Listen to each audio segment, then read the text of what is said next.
कि माननीय प्रधानमंत्री जी का अमेरिका का दौरा पूरा हुआ है। भारत और अमेरिका में ही नहीं, पूरे विश्व में इस दौरे की चर्चा है और इस सफल दौरे को लेकर भारतीय जनता पार्टी के हमारे वरिष्ठ नेता, भारत सरकार में मंत्री हरदीप पुरी जी आप लोगों को संबोधित करेंगे। संजय मयूख जी हमारे मीडिया के उप प्रमुख भी हम लोगों के मध्य हैं। हरदीप पुरी जी।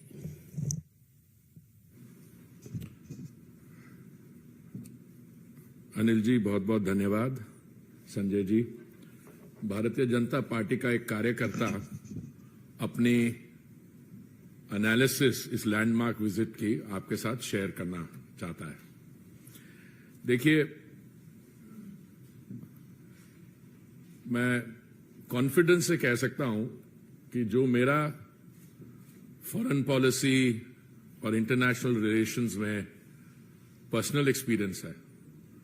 39 इयर्स मैं फॉरेन सर्विस में रहा, 14 साल मैं एम्बेसडर रहा, उसके बाद 6 साल मैं रिटायरमेंट के बाद संयुक्त राष्ट्र के साथ संबंधित कार्यों में जुड़ा रहा।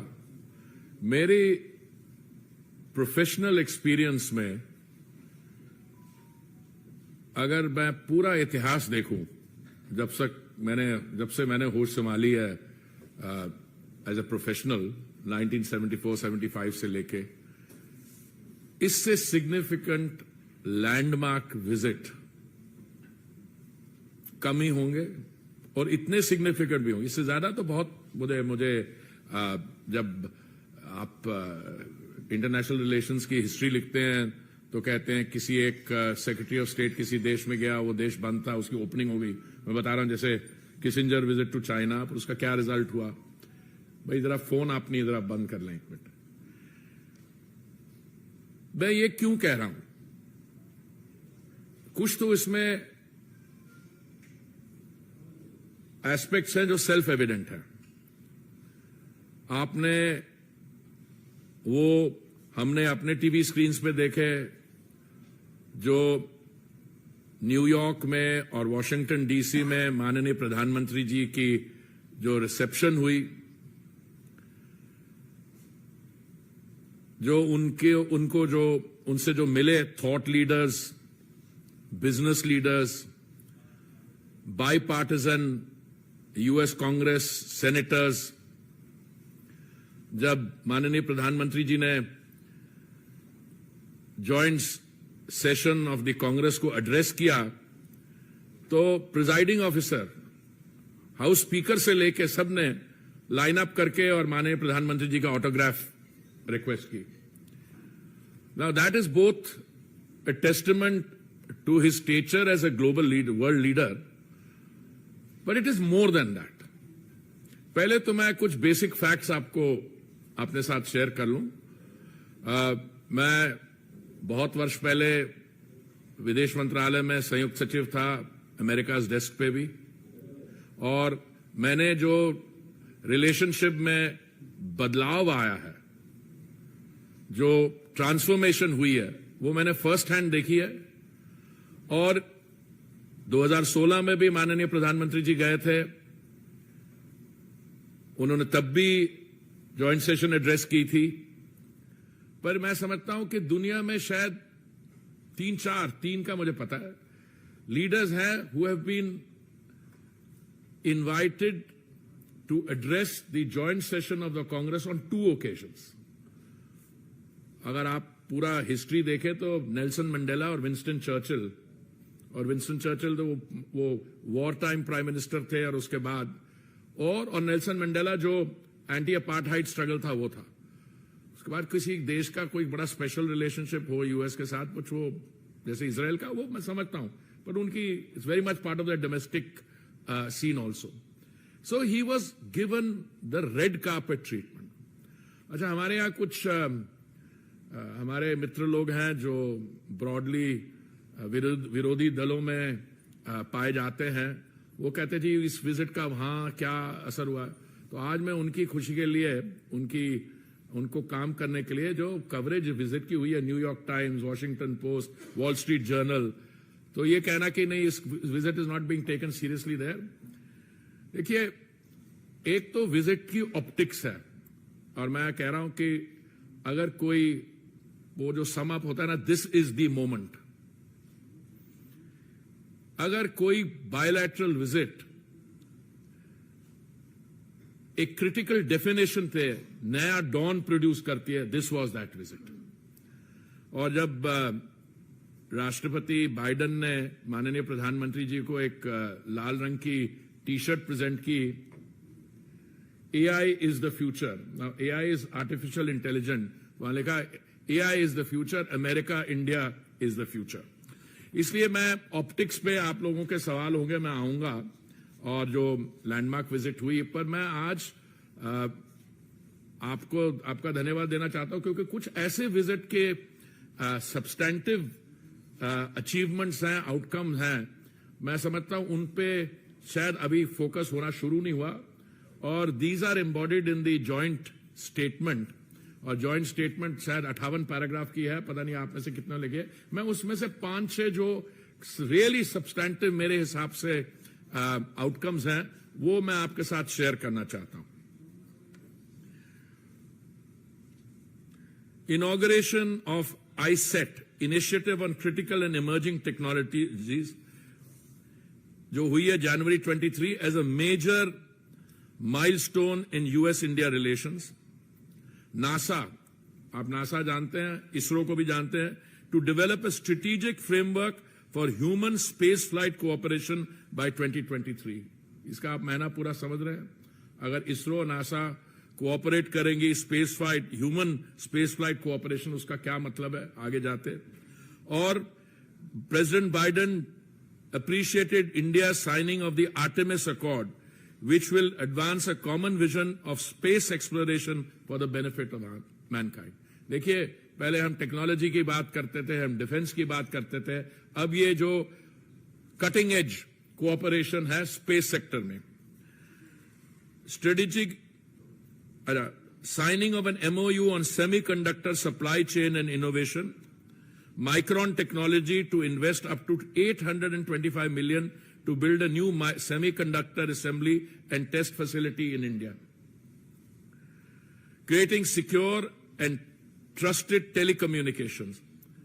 Public-private cooperation between vendors and cooperation, India's Bharat 6G Alliance and US Next G Alliance, a trusted network, trusted sources, bilateral framework.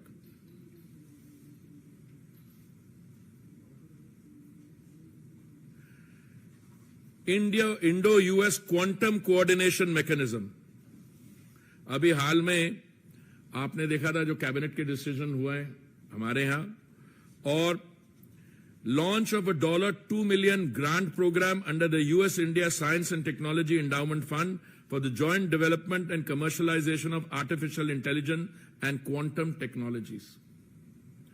35 innovative joint research collaboration in emerging technologies.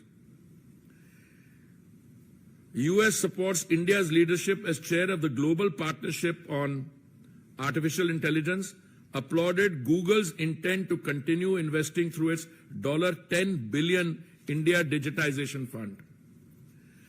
$140 million in-kind contribution from the Indian Department of Atomic Energy to the US Department of Energy's Fermi National Laboratory. अब आइए आप defence partnership पे, Defense Industrial Cooperation Roadmap, concluding a security supply arrangement and initiate discussions about reciprocal defense procurement agreement. और जो एक मैं समझता हूं बहुत ही महत्वपूर्ण इसमें MOU साइन हुआ है जनरल इलेक्ट्रिक और हिंदुस्तान एरोनॉटिक्स के बीच, जिसमें GE के F414 जेट इंजन्स का भारत में manufacture for the light combat aircraft mark 2, और आप जॉइंट स्टेटमेंट में पढ़े वहां पे it is to enable tech transfer as well. India's emergence as a hub for maintenance and repair for forward deployed US Navy assets. Launch of US-India Defense Acceleration Ecosystem, or India plans to procure General Atomics MQ-9B HALE UAVs. अब आइए clean energy पे। US India climate and clean energy agenda 2030 partnership and strategic clean energy partnership. India's decision to co-lead the multilateral hydrogen breakthrough agenda, decarbonizing the transport sector, और मेरे मंत्रालय से एक जुड़ी हुई है ग्लोबल बायोफ्यूल्स अलायंस, जो हम अपनी G20 की अध्यक्षता में फ्लोट कर रहे हैं जुलाई में। इसमें यूएस और इंडिया लीड ले रहे हैं। अच्छा, एक और, अभी आप सब सुनते हैं कि ग्रीन एनर्जी की हम बात करते हैं, अगली जनरेशन की सारी ऑटोमोबाइल्स की रोल आउट इलेक्ट्रिक व्हीकल्स की है। तो एक बड़ी important, US welcomes India as the newest partner in the minerals security partnership. Then nuclear energy in global decarbonisation, lifestyle in environment life initiative हमारे प्रधानमंत्री का। तो मैं ये आपको मैंने कुछ इसलिए हाईलाइट की है बिकॉज मैं आपसे ये शेयर करना चाहता हूं। एक विजिट होती है, वो अपने आप में लैंडमार्क विजिट है, उसकी सिग्निफिकेंस, उसकी मैसेजिंग जो है बिल्कुल क्लियर है। अब मुझसे किसी ने पूछा इसके हमारे बगल वाले देशों पर क्या असर होगा, तो मैं आपको उसके बारे में बताना चाहता हूं। United State and India stand together to counter global terrorism and unequivocally condemn terrorism and violent extremism in all its forms and manifestation। ये तो स्टेटमेंट है। जो भी देश आतंकवाद के खिलाफ होते हैं, ये जनरल फैसले, पर ये आप सुनिए। They strongly condemned cross-border terrorism, the use of terrorist proxies, and called on Pakistan to take immediate action to ensure that no territory under its control is used for terrorist attacks। देखिए, this line itself, because हमारे यहां बड़ी कुछ हमारे past experience भी रहा है कि जो हमारा बगल वाला देश है, उनके जो एक्टिविटीज रही हैं, हम अक्सर उनको we describe them as the epicentre of terrorism, and for good reason.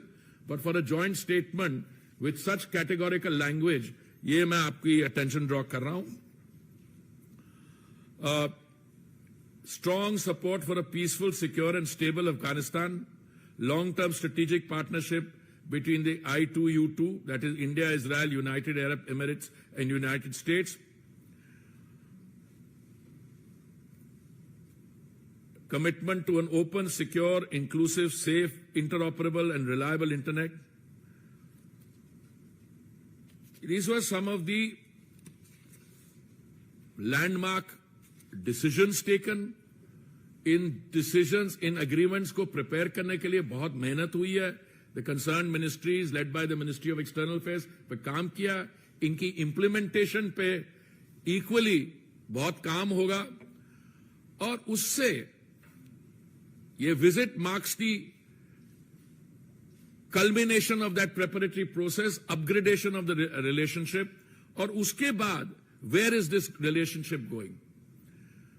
अब मैंने जो भी कमेंट्रीज पढ़ी हैं, सिर्फ हमारे यहां नहीं, हमारे जो 7 लोग जिनकी थिंकिंग हमारे जैसी है, पर मैंने बाहर के जो कमेंटेटर्स हैं, थिंक टैंक्स हैं, उन्होंने कहा कि the India US bilateral relationship will be a defining relationship for the 21st century. इसका इंपैक्ट सब रीजनली, रीजनली और ग्लोबल जियोपॉलिटिक्स में होगा। और ये रिलेशनशिप, जैसे प्रधानमंत्री जी बता रहे थे, देखिए हम टेक्नोलॉजी पे इन्वेस्ट करते हैं, उस टेक्नोलॉजी पे जो उसका जो आउटकम होगा, उसके लिए markets, 2 large markets. United states today is what, a $23-24 trillion economy. जब माननीय प्रधानमंत्री जी पिछली बार वहां गए थे, तो हम दुनिया भर में, विश्व भर में 6ठे स्थान पे थे अर्थव्यवस्था, 10वें स्थान पे थे। आज हम 5वें स्थान पे है, and we are on the way, on the road to becoming the 3rd largest economy. इस समय हमारा बायलैटरल ट्रेड 191 बिलियन है। ये 2014 से डबल हुआ है। और मुझे ये सारे जो एग्रीमेंट्स हो रहे हैं, और जो उनके यहां से यहां इन्वेस्टमेंट हो रही है, इंडिया से जो वहां इन्वेस्टमेंट हो रही है, देखिए मैं आपको 1-2 उदाहरण देता हूं। एयर इंडिया की प्राइवेटाइजेशन के बाद हमारे सिविल एविएशन सेक्टर को एक बहुत बड़ा बूस्ट मिला है।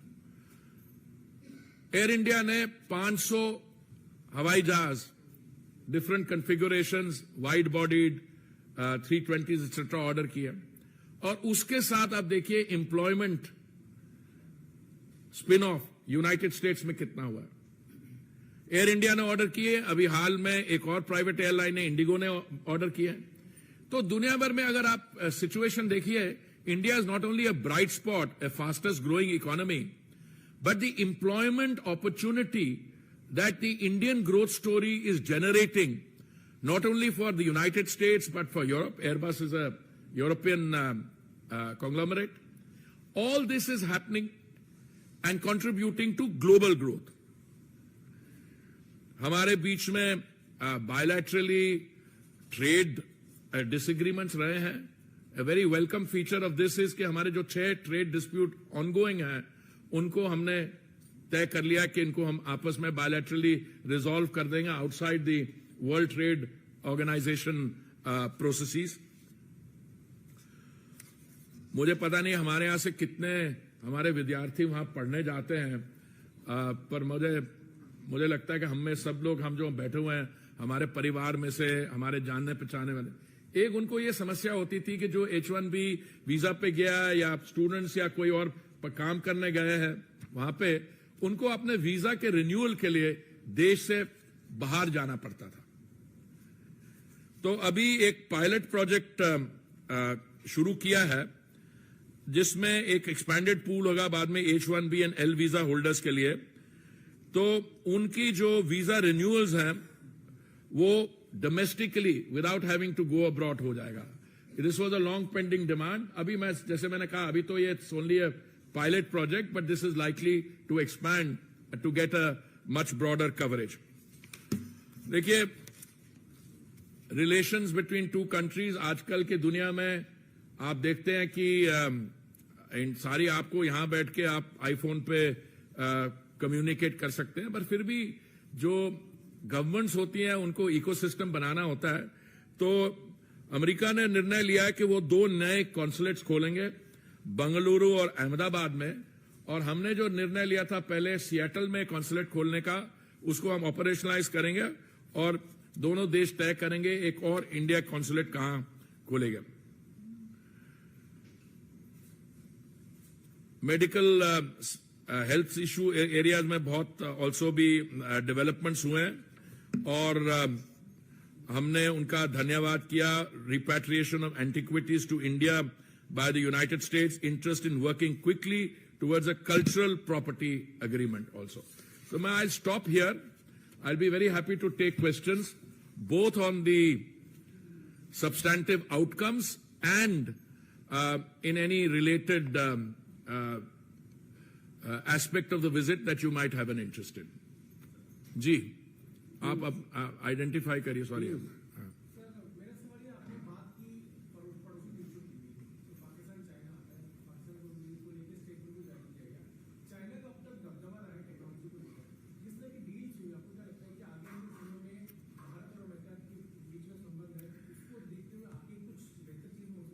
देखिए बहुत कुछ हो सकता है। पहली बात तो है कि इस विजिट से पहले भी कुछ ऐसी प्रोसेसेस थी independent of the India relationship, जहां पे कुछ हाई टेक्नोलॉजी सेक्टर्स में US entities were beginning to reconsider their position in terms of commitment to production in China.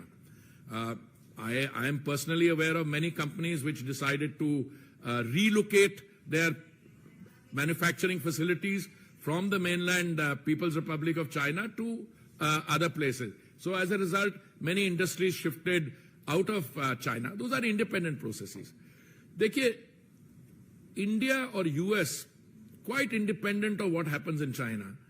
आप देखिए कि जो हमारा human resource है, आपके लोग जो यूएस टेक इंडस्ट्री में ऑलरेडी काम कर रहे हैं, जो सीईओज हैं।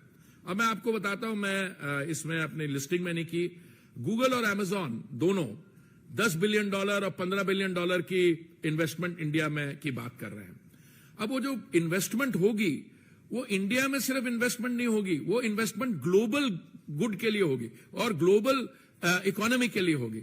अब जैसे एयर इंडिया ऑर्डर प्लेस करता है 500 एयरक्राफ्ट के लिए, बोइंग उसी समय अनाउंस करता है कि $100 मिलियन वो इन्वेस्ट करेंगे इंडिया में पायलट्स की ट्रेनिंग के लिए।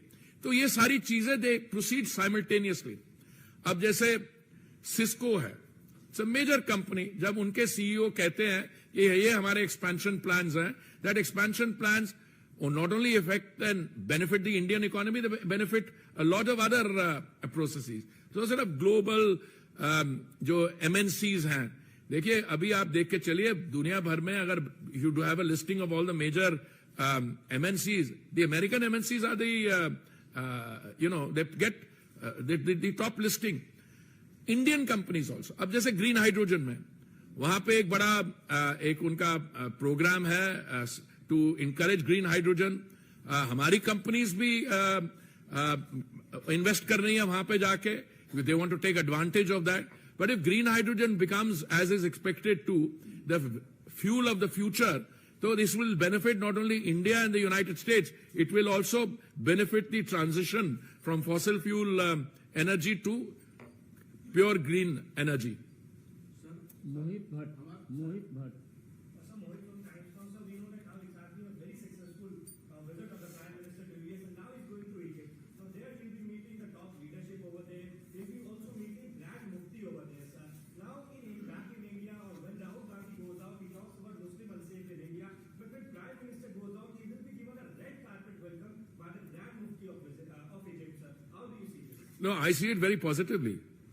Whether Mr. Gandhi is able to comprehend the importance of the Egypt visit, I don't know. But let me share with you something. India and Egypt have so much in terms of our past, in terms of the potential for further enhancement. I will just go back as ancient civilizations. I want to start there. We have our Indus Valley civilization. You have the, Egyptian, Mesopotamian civilization. You have the other links. Then you fast forward in history. You come to the post Second World War era, the decolonization. You have the era of Nehru, Nasser, and Tito. Okay? Then you come even forward. Egypt is a country which has been very active on the diplomatic front in the world. It has also a country with, major contribution to global processes. And I think somewhere, as we look back, prior to the Egyptian presidents coming here, there was a certain, I wouldn't use the word neglect, but that momentum was there. Now with the Honorable Prime Ministers going to Egypt and the not only the Grand Mufti is welcome, but overall, I see a very positive impact not only in terms of India, but also the other countries in the region.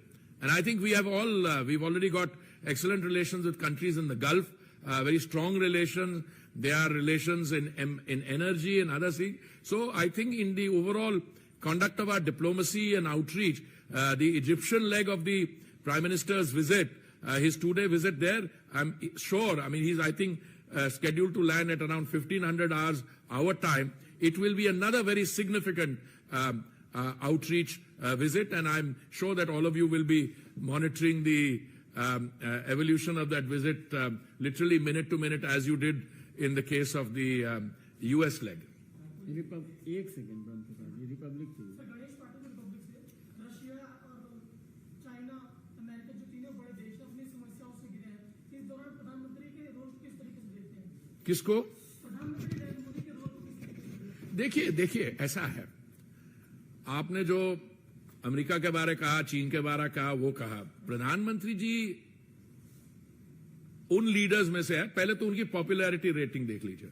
मैंने उस दिन एक assessment देखी, वहां आपकी leading rating 70s में है, बाकी जो लोग आते हैं they are somewhere else.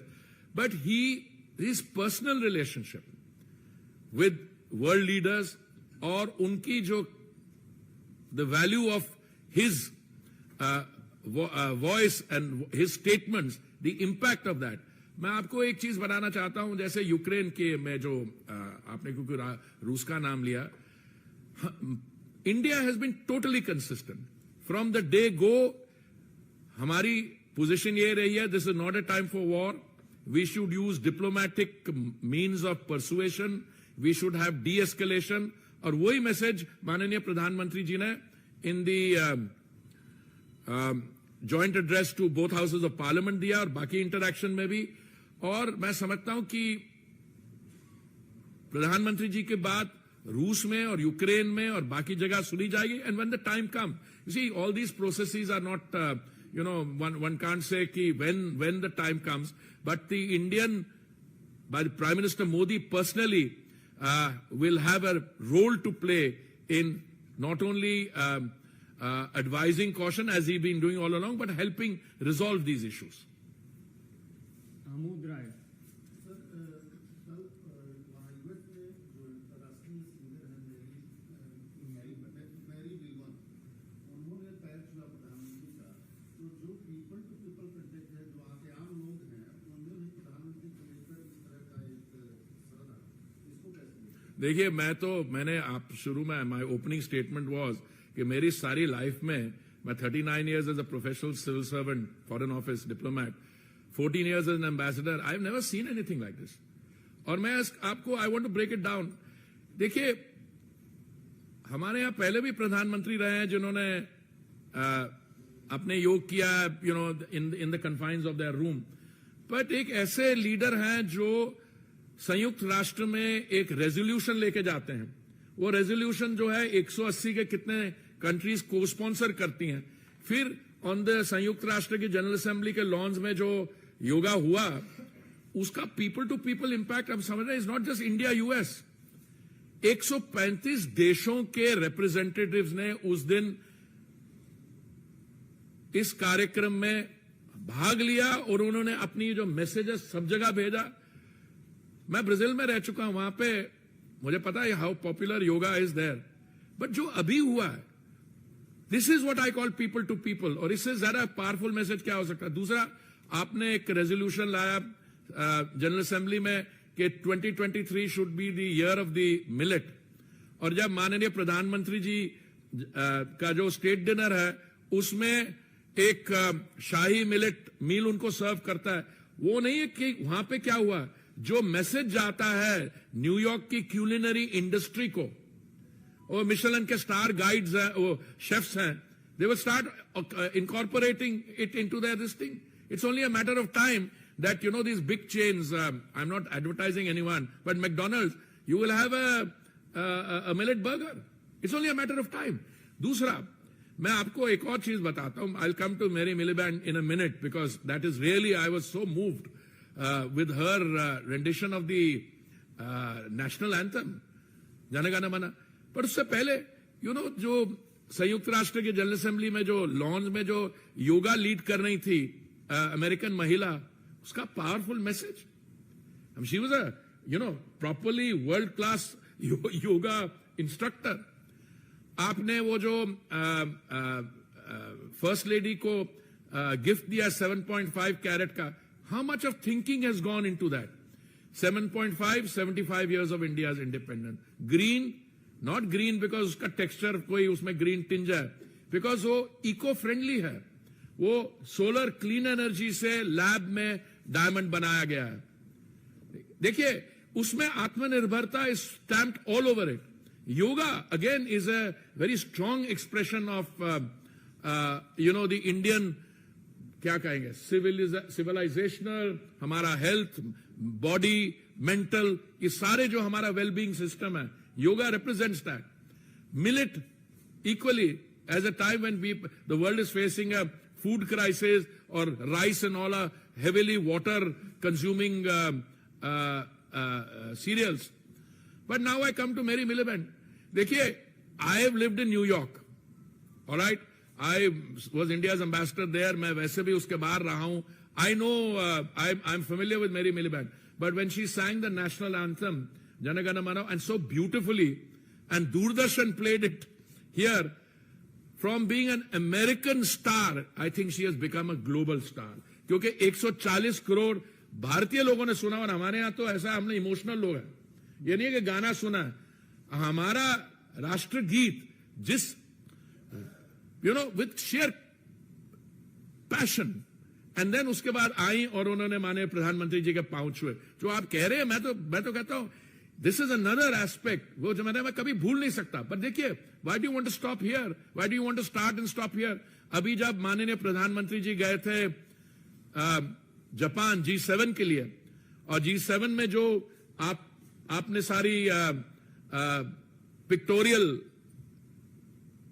Messaging देखी, आप उतरे, I think he was the first prime minister to go to a south pacific country, port Moresby में उतरे, उनके प्रधानमंत्री जी ने उनको रिसीव किया, सिर्फ रिसीव ही नहीं किया, जो उन्होंने जेस्चर दिया उनके पांव छूने का etcetera, but more than that उन्होंने अपनी स्टेटमेंट में क्या कहा, मैं उस स्टेटमेंट में से कोटेशन देता हूं आपको रफ। उन्होंने कहा कि हमें बहुत खुशी है, गर्व है कि आप G20 की अध्यक्षता कर रहे हैं, और आपकी जो सुनवाई है G7 में, इतने आप, your voice is taken, your views are taken and respected in by the G7, और हमें खुशी और गर्व यह है कि आप हमारे में से हो। He is a developing country leader, you know, and the praise and accolades which are coming in the prime minister, it's both the prime minister and what he has done to India, transformed India. In 2016 he went there, it was in 10th position. Today it's in the 5th position, and he said soon, if you remember his statement to the joint session, he said soon we will be the 3rd largest economy. और देखिए, go back 2014 में वही लोग जो आज प्रशंसा कर रहे हैं भारत की अर्थव्यवस्था की, उन्होंने ये टाइटल दिया था फ्रेजाइल इकोनॉमी, फ्रेजाइल 5। फ्रेजाइल 5 का मतलब ये होता है, आप जब ट्रैवल कर रहे हो तो आपके लगेज पे फ्रेजाइल, हैंडल विथ केयर, के टूट सकती है, मतलब टूटने वाला सामान है। कहां से निकलते आप वहां से, now you are going to be the 3rd largest economy. So people to people, substantive, economic, technology, space, defense outcomes, in every respect, this is a landmark visit, and one that will critically define the bilateral relationship and take it to the next level. Asif ए नहीं। प्रधानमंत्री के visit के दौरान जिस तरह से अल्पसंख्यक को भारत में लेकर किस तरह से रहते हैं, उसको अवलोकन कर लेकर के सवाल पूछा गया, उसको आप किस तरह से, क्या पूछा गया था? अल्पसंख्यक खतरे में है, क्या खतरे में? अरे छोड़िए, ये serious, let us get serious. Kamlesh, नहीं, मैंने मुझे को जवाब देने दीजिए। देखिए,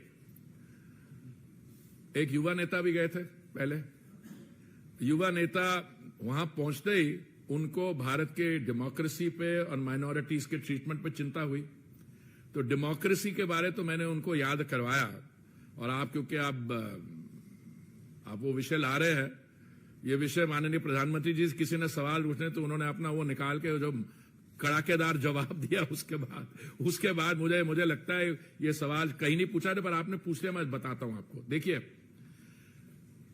भारत के इतिहास में हमारे यहां लोकतंत्र ये 1947 की नहीं है, हमारे यहां वैशाली में रिपब्लिक्स हुआ करती थी। सो हम सिर्फ लार्जेस्ट डेमोक्रेसी, ओल्डेस्ट नहीं है, we are the mother of democracy, point 1। Point 2, हमारे इतिहास में एक ही ओकेजन है जब democracy was sought to be derailed, sought to be, वो भी नहीं कर पाए। वो था जब माननीय युवा नेता की ग्रैंडमदर ने सिविल लिबर्टीज को कर्टेल किया, और जून 1975 में उन्होंने इमरजेंसी लाए। उसके बाद देखिए क्या हुआ। दूसरा, माइनॉरिटीज की बात है, जब नेताजी 13 साल के थे, उस समय आसाम में नेली में एक मैसेकर हुआ था, 2000 लोगों की कत्लेआम 2000।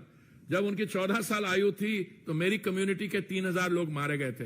तो ऐसे है, हमारे वेस्टेड इंटरेस्ट तो होंगे डोमेस्टिकली, बाहर कोई किसी की बात कर देगा, अच्छा साहब बहुत बढ़िया चल रहा है, पहले का नहीं, कोई देख नहीं रहा, नहीं साहब वो किसी ने चिट्ठी लिखी है। वो एक महिला है जिन्होंने चिट्ठी लिखी थी, माननीय प्रधानमंत्री जी जब बोल रहे थे, यानी he was addressing the joint session, मैंने गिना नहीं, किसी ने बोला 17 बार स्टैंडिंग ओवेशन मिली, 17 बार।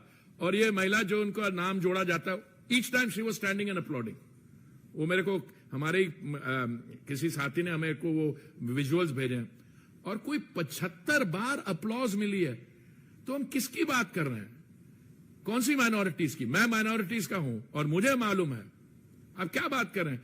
आपकी सो माइनॉरिटीज हैं, दे हैव मेरे हिसाब से नॉट ओनली इक्वल अपॉर्चुनिटी, माननीय प्रधानमंत्री जी ने बहुत ब्यूटिफुली कहा इन द जॉइंट एड्रेस, हमारी सारी जो योजनाएं हैं विदाउट कास्ट, जेंडर और रिलीजियस कंसिडरेशन।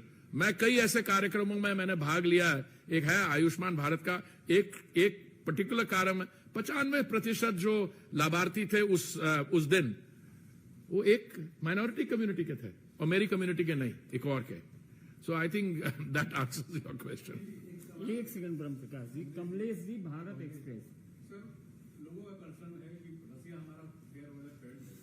इस डील के बाद जहां डिपेंडेंसी 65% तक रसिया पे थी, क्या जी?